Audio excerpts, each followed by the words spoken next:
Welcome to Kenton's videos. Enjoy the video. In this video, I will explain how to play Undertale Shop on piano. This beloved tune is a fantastic piece for many players. We will break it down into manageable steps, starting with the fundamental rhythm and chords. Aim for a steady, comfortable pace, perhaps around 77 beats per minute, to capture its inviting feel. Let's get those fingers ready. Now, let's focus on your right hand, which carries the iconic melody of the shop theme.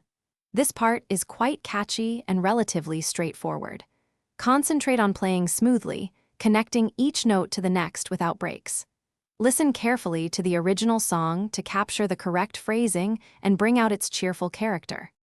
Your left hand will provide the harmonic foundation for the melody. It typically plays a simple, consistent bass line or block chords. Try using chords like B flat minor, G flat major, A flat major, and F minor. Focus on keeping a steady rhythm and a lighter touch than your right hand, ensuring the melody remains prominent. Bringing both hands together is the next step. Start very slowly, practicing small sections until your hands synchronize. Don't rush. Accuracy is more important than speed initially. As you gain confidence, gradually increase the tempo. Remember, consistent, short practice sessions, perhaps 15 to 20 minutes daily, will yield the best results for mastering this delightful piece. Thanks for watching. Consider subscribing if we helped you.